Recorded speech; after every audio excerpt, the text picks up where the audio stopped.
Welcome to a discussion on globalization and the changing dynamics of social movements. Both as a student and common person, we do understand that we live in an era of globalization since late 1980s. This era is widely facilitated by phenomenal expansion of information and communication technologies and the emergence of information society, which is also termed as knowledge society. This emergence has widely affected the way we think, the way we do the activities, organizing our social activities, forming of our solidarities across the space. This alteration has widely affected the social movement culture, the way social movements are organized, manifested and interlinked all over the globe. As against this backdrop, we will be having a discussion on globalization and the changing dynamics of social movement. In doing so, what we will be doing? First, we will be contextualizing social movement within the whole dynamics of society. Then we will be conceptualizing social movement. We will be delineating the vital elements of social movement. Then we will go further, talk about the origins, perspectives of social movement. Then we will talk about the intersectionality between globalization and social movement and transformation and social movement both in the globalized world and in the pre-globalized world. We also will be talking about the varieties of manifestation of social movement and social anti-movement within this globalized world. Then we will be concluding with the formulation of a social movement society. Let us begin with how do we contextualize social movement. When you contextualize social movement, usually it is thought of social movements are the exceptional episodes, exceptional phenomena in the society. But as a student, we will have to accept that social movements are not exceptional phenomena. They are the part of the society, part of the social progression, part of social development. But these are different from the regular process of social progression and social development. How these are different, as Alain Touraine talked about, these are different in that way that it talks about the varieties of anomalies that exist in the societies. Somebody, some force, some solidarity, some group should come forward to delineate, talk about the social anomalies, talk about the social injustice. That's why what Alain Touraine talks about, social movement are the burning fires in the society. It talks about the social anomalies, social injustice, and simultaneously depicts and suggests the ways and means for rectifying those social anomalies. What Melucci widely talks about, that they are the prophet of the present. They live in the present society. They also forecast that what kind of society, an ideal society, can be built up. So in that way, both as a burning fire and as a social prophet, social movement talks about formation of an ideal society. Social movement not only talks about the formation of ideal society, it also creates a democratic space giving everybody a sense of equality, fraternity and justice, and through that people can create a space for their existence within the democratic arrangement of the society. By doing so, social movement creates a kind of a new pace within the social order. That new space is full of new ideas, full of new journey, a process of rejuvenation in the society. So when we are talking about these are the location of social movement within the social society, let us talk a little bit about what do we understand by social movement. Social movement, though they live in the society, there are social phenomena, but they are different from the rest of the other social phenomena. Because there is a tendency to talk about any kind of collective mobilization, any kind of collective episodes to be social movement. No, there is certain kind of phenomenon to be accepted, to recognize some kind of episodes to be social movement. What are those? Social movement are the first organized and collective efforts. These are organized and collective. That's why they are not like a sporadic, a kind of a spontaneous reflection of a one-time phenomenon. This is a collective, well thought about, organized effort first to bring about change in the social thought, beliefs, values, attitude, relationship, and the major institution of the society. Or they may be organized and collective efforts to resist those changes and change in those whatsoever talked about in the thoughts, beliefs, values, attitude, relationship, and major institution in the society. So it's having two components. On the one hand, social movement can rejuvenate the change, facilitate the change, or social movement may also be organized to resist those changes. So we are having to look into what way those collective organizations, those collective organized activities are taking place or has taken place in the society. At this stage, let us talk about some of the key elements, some crucial or the vital elements of social movement. As I told, the social movement ought to be organized activities. First, we have to recognize that there should be an organization. Until unless there is an organization, social movement can't be sustaining. So it is through the organization, the social movement come together, because it is through the organization that produces another kind of element, what we call a leadership. A leadership is important. Until unless there is leadership, there will be no people to mobilize the people, to articulate the interest and to convey the message of that organization. So there is a difference between the masses and the messengers. So the leadership are the messengers. They give the message of the organization. Organization is an abstraction, but the reality, leaderships are the realities, those which are visible.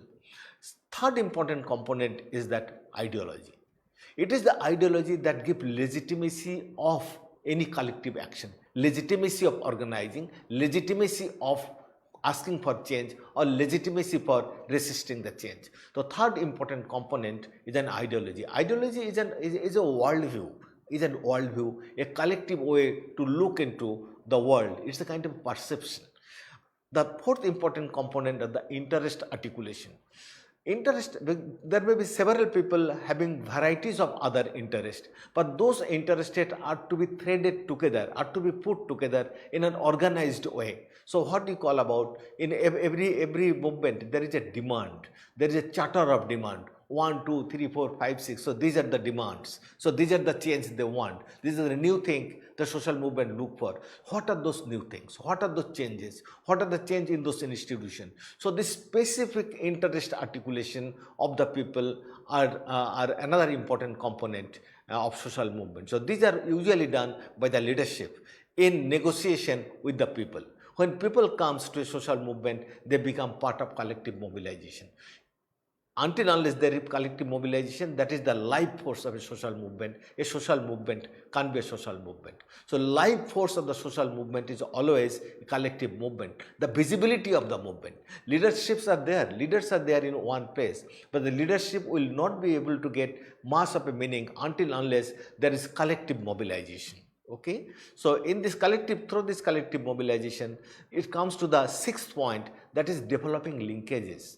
Social movement develop linkages with varieties of the other movement, varieties of the people, because several people will be having several kind of interests, several kind of grouping. Social movement, they develop the linkages and alliances with varieties of the social groups and varieties of the other formation in the society. By doing so, it develops a kind of a community of followers and participants and sympathizers. So social movement will have a concrete followers. They are the concrete followers. They will be having concrete participants. They will participate in the movement. Then also social movement will have a kind of sympathizers. Sympathizers, they may or may not participate, but they may be the sympathizers of social movement. By doing so, social movement also create another community of the opponents. So social movement is as much the followers, as much the participant, as much the sympathizers and the adherent. Simultaneously, they also create a community of the opponents against which the social movement is directed. That may be the state, that may be the employer, that may be the other forces. So a kind of a thing which we call developing a community of followers and participants and sympathizers, similarly an identified category of the opponents of social movement. Then when these are already there, but social movement is also characterized by sustainability. A social movement should have the character of sustainability. It should not be only one point phenomenon. That may not be a movement. If it is only one point phenomenon, people are organized under the leadership of some people, so that may evaporate the second day. If it does not continue, it's not having that sustainability, it may not be a social movement. So what is important? Social movement should have an element of sustainability. Then the ninth phenomenon is that identity formation. Because by creating a community of followers, the participants, the adherents and sympathizers, they create an identity, a kind of a solidarity. That through that solidarity is movement is known. So that solidarity is the identity of a social movement. That identity is linked to the ideology, identity is linked to the leadership, linked to the organization, linked to the interest articulation, linked to collective mobilization. So what is important? Social movement also will create identity. Last but not least, that every social movement should have a life history. It's a social movement of the living thing. I mean, one social movement is continuing over a period of time. In the process of its continuity, it may reject many of the earlier elements. It may also incorporate many of those elements. In the process of incorporation, it may have new organization, because there may be certain new leaderships are coming, a new leadership. It may have some ideological modification. It may have new interest articulation. So what is happening in the process of progression of social movement acquires a life history. That life history denotes the whole trajectory of change of social movement. When we are talking about all those criteria of vital elements of social movement, we will have to recognize another fact, that social movement is also having the specific origin, and also since it is having it is evolving within the society, it is having certain origin. Origin means we are talking about the causes of manifestation of social movement. What are the reason? What are the origin? How it has emerged? Why it emerged in the society? There are 4-5 mega perspective why we talk about the social movement originates, because of the following thing. One important dimension why we talked about the structural strain in the society. What are the structural strains? Those may be new cultural parameters, or new technological innovation has taken place in the society. Those have put lot of strain on the society. That strain is looking for a new kind of a change. That is new kind of a change, societal arrangement to be brought in. So people feel like that is old kind of arrangement, the cultural arrangement and the technological arrangement, those don't need some modification. So people may organize themselves for a social movement. The second is that status inconsistency. There may be status inconsistency in the society. Those inconsistency in the form of economic, cultural and political. That is, somebody may be economically well off, the upper class and the lower class. The cultural inconsistency. Somebody may be culturally belong to having a lot of cultural assets, the education, attire, the language, different kind of access to the educational institution, cultural institution. So there may be other may be deprived of those cultural element, cultural capital we call it. There may be similarly political powerless and political powerful people. So there may be those kind of inconsistencies. So we find economic inconsistency, cultural inconsistency and the political inconsistency. Simultaneously, there is another, that is relative deprivation. That is, it is not absolute, relative. Some are culturally more progressed or some advanced, having more access over the cultural elements. Some are less. Similarly, relative deprivation in the economic terms. Some are economically well off, relatively. Some are economically less well off. Similarly, politically, some may be politically more powerful, some may be politically powerless. Then also there is cultural revitalization. At one point of time, it may come, that is, old culture gradually gets, not rejected. People feel like there is an old culture, though needs a kind of a revitalization, a kind of a renewal in itself, so people may come to organize this social movement. Now this fourth phenomenon, what is important is that one is the reality. There may be in reality structural strain, there may be reality of status inconsistency, there may be realities of relative deprivation, or there may be a relative need of cultural revitalization. But what the social movement does, it creates a kind of subjective awareness about structural strain. It creates a subjective awareness for the status inconsistency, relative deprivation, and that motivates the people for a objective action. So social movement,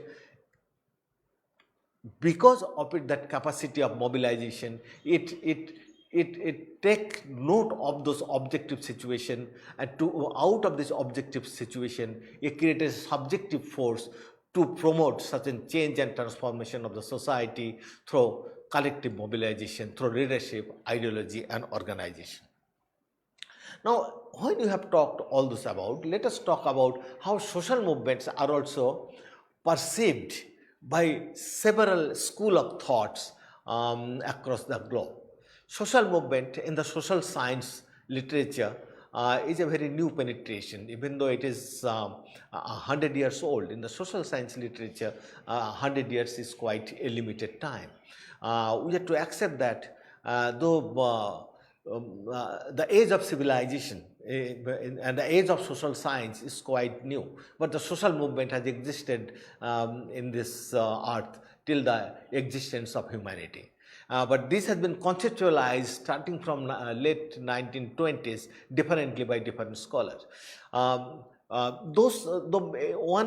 group of scholars, though they have not studied it, but they have isolated it, the social movement from the academic discipline because of certain phenomenon. They realize those can't be incorporated in the social science literature. The collective behavior perspective, they thought about social movement usually talk about non-institutionalized collective action, because all of a sudden people will come, they will ask for certain institutional changes, they will bring a kind of a breakdown either in the social organization or in the social control mechanism or in the normative arrangement of the society. So the collective behavior group, they thought of social movement are the non-institutionalized behavioral pattern. So they are kind of aberration in the society. Similarly, in the same vein, the widely came out the functionalist theorist. The functionalist theorists talk social movement that they are the potential agency of social disruption. What the functionalists talked about, that there is a social cohesion, social integration through the part, system and subsistence, parts and the total and the parts, the system and the subsistence. So through this cohesion and integration, a system function. When there is a social movement, there is a disruption in the societal arrangement. So social movement does not have a legitimate arena to exist within the social science literature. But it was for the first time the symbolic interactionists, they thought about the social movement, talk about something new in the society. They talk about a change in the society. By bringing it, they show the sign of new life that may arrive. The earth is a living being, society is a living being, so there is a new thought and action, there is a need of new societal framework. So social movement brings a new societal framework. So they accept that social movement to be a living being, a creative being in the society, the worth academic studies. The Marxist scholar, they consider social movement worth studying, but they are widely guided by economic determinism. They talked about all kind of social movement are the manifestation of class movement, the class of economic haves and have-nots, the owners and the non-owners, the employer and the employees. They try to see social movement in terms of dichotomies and binaries founded on economic determinism. So try to also, in that way, they limited the whole space of social movement articulation and social movement understanding in the society. Starting from late 1930s onward, the social movement became one of the vital area of social science engagement, both in America, North America, and also we find in the Western Europe. The North American perspective, they found that social movement having a legitimate space, it has emerged out of certain action and out of certain phenomenon that is created with the state intervention, with the people's engagement and some inherent instinct of human being themselves. They talked about the social movements are usually guided by the persuasion of common interest by the people. People usually look into their action in terms of certain rationality of cost and benefit. When people participate in the social movement, for them, because they calculate if they participate, they will get certain benefit. So cost and benefit calculation made the people an active agent in the participation in the social movement. But how the social movement culture created? They told social movement emerged because it is the welfare state that provided the space for political participation of the people. So by giving the political participation opportunities, it created that space for people's participation. So they also recognize it is the democratic culture of the welfare state that accommodated the collective initiative and collective mobilization. So they find this a kind of a linear kind of a relationship between popular protest, people desire to participate in terms of acquiring certain common interest, that opportunities they got within the political formation of the welfare state and the democratic culture of the society. By saying so, they talked about the social movement take place because of mobilization of varieties of those resources. Those resources they talked about, that human resources, the financial resources. So political power is achieved by mobilizing certain resources, and these are done when the rich people and those the moneyed people, the industrialists, they pump certain money on the people, on mobilization, so that there is a political mobilization by the political entrepreneurs to achieve certain political goal through political means. They looked into in terms of ends and means, in terms of articulation of interest in the society. When there is articulation of interest, they one step further. Tarot and other widely talked about the social movement are part of social framing and contentious politics. What is that contentious politics they talked about? A group of entrepreneurs, they name a kind of a social problem, simultaneously organize the people around that social problem, and they construct a world. Here is an world, a new imaginary world that is full of justice, and that can be acquired through people's participation. By doing it, they construct a kind of social image, and they make all the issues to be contentious issues. Through this contentious issues construction and framing, they frame a new kind of a world, and this new kind of a world, an imaginary world within which varieties of the people participate in the collective mobilization. So what they talked about, that is, in the process of that collective mobilization, so people construct a new world image. So in the process of new construction, social movements also contribute to the cognitive liberation. What is the cognitive liberation? That is a kind of new thought and action. So in the process of bringing new thought of action, it creates a new world. So what we find that they widely talk about, this is a North American perspective of resource mobilization, thought of social movement widely in terms of economic calculation, cost and benefit, pumping of money, and also resource mobilization to gain certain political benefit. But ultimately, those construction of a new world also contributes to the cognitive liberation, thinking of a new world. At this stage, let us talk about how the cognitive liberation and the new world is widely thought about by the new social movement or the identity perspective. While those kind of thoughts are going on in the North America, similar way social movements are articulated in the Western Europe, especially in the UK and in France. They talked about social movement like the labor movement that took place within the wide framework of emergence of the Fabian socialism in Europe, then idea of Fabian socialism, a socialism that is founded on democratic politics and also the welfare state in the UK and other countries.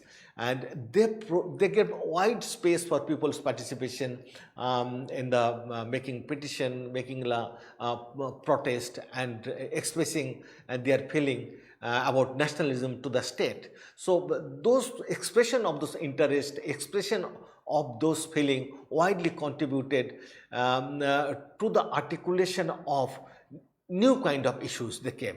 That issues came not only in terms of the labor movement, it also widely came in terms of the black movement, the gender equality movement, the human rights, the environmental movement, the grey rights movements. So new kind of articulation started coming in. So what they started doing it within the whole process of Fabian socialism and welfare state, people started cognizing. It is not a cognition, it is recognition of identity. Through the recognition of identity and self, they tried to create a new kind of a world environment. In this new kind of world environment, what they started talking about, that is what Alain Touraine already talked about, that is new social movement emerged to provide, to get a potential. It emerged as the potential bearer of a new social interest. It is not the old social economic interest, it is a new social interest. That new social interest was widely guided by subjectivity, idealism, emotion,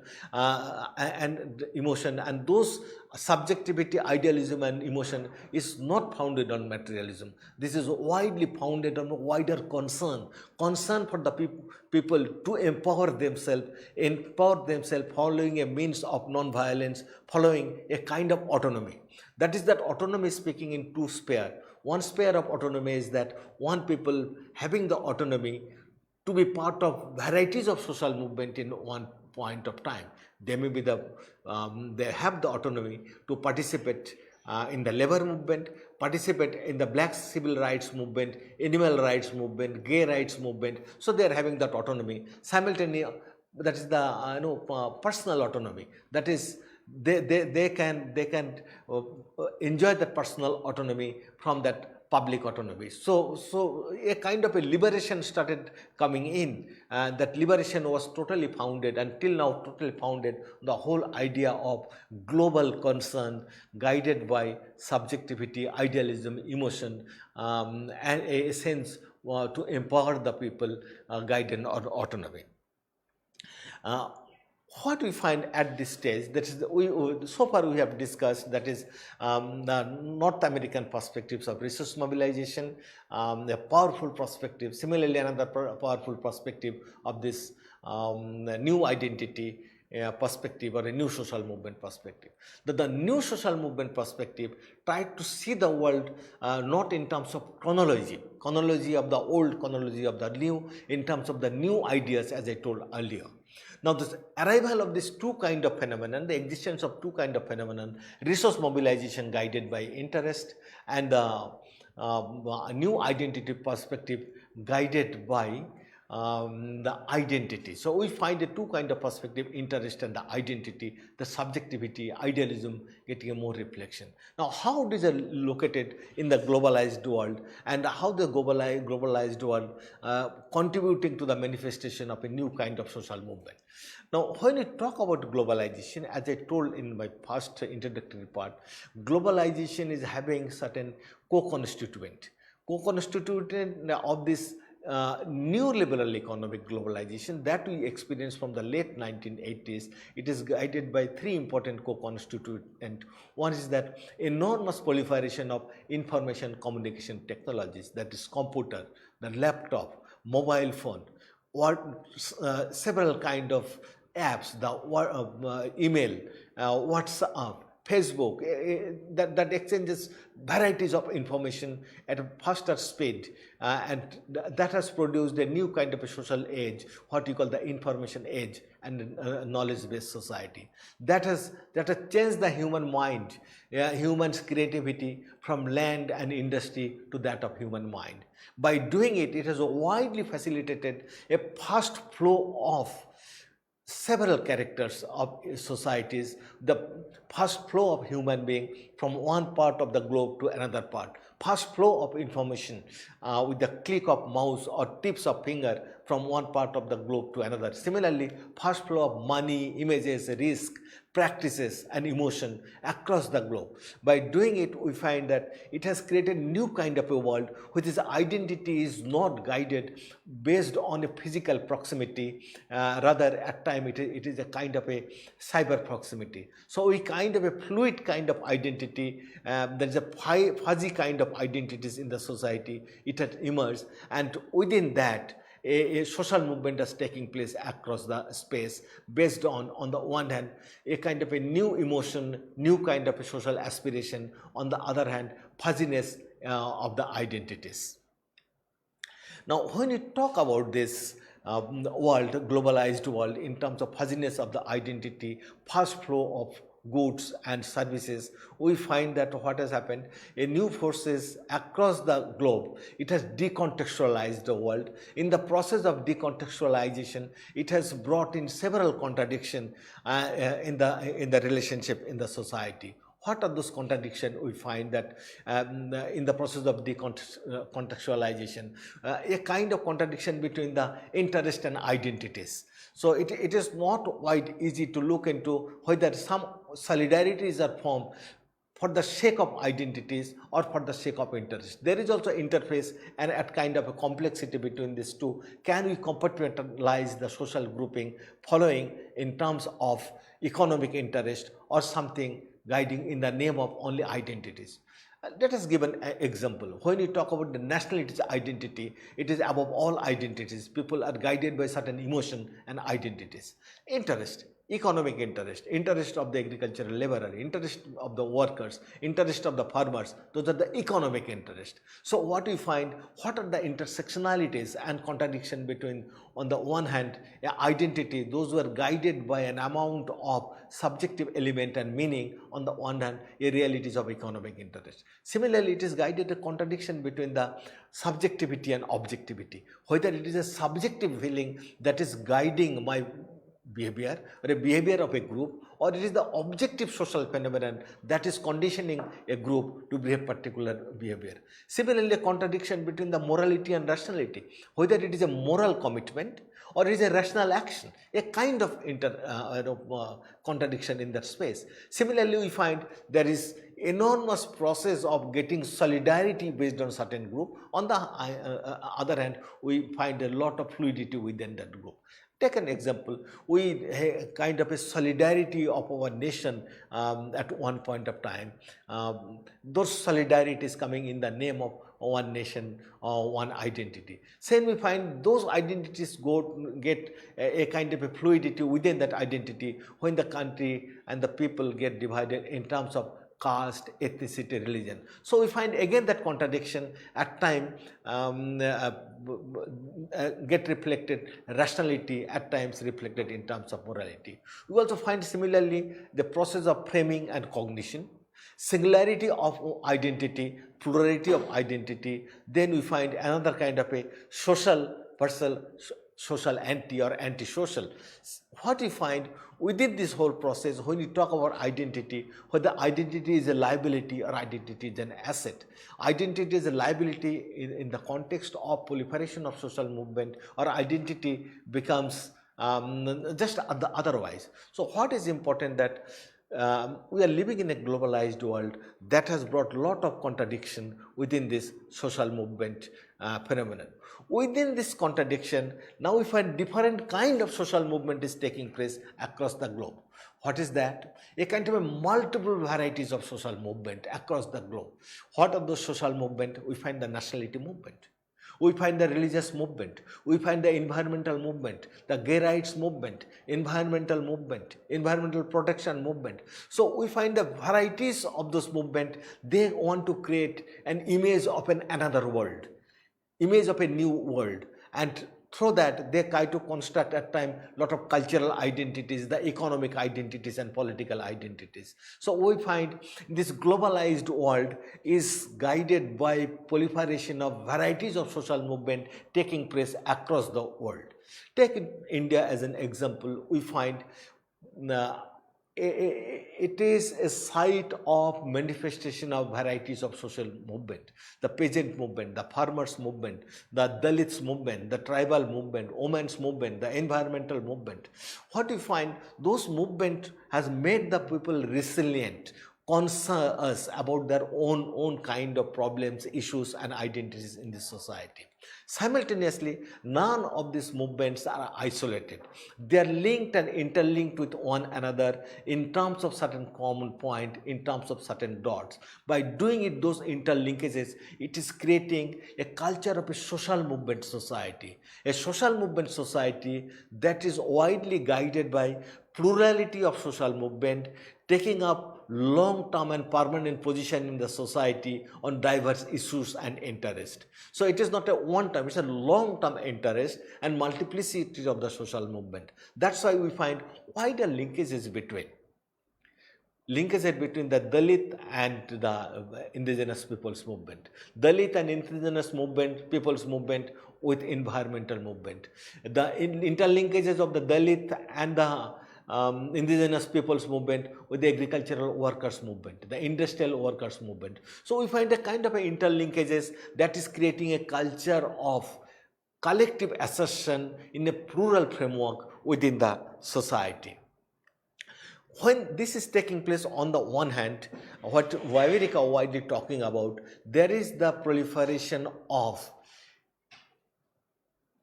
new kind of assertion in diverse processes, creating the democratic space within the available democratic space and also creating the democratic space. Two issues quite important. Number one is that there is the availability of the democratic space within which multiplicity of the social movement is taking place. On the other hand, those social movements are also creating the democratic space with the citizenship rights for their collective assertion. So these two taking place on the one hand. So this is talking about the creation of a democratic space in terms of a plurality of the culture.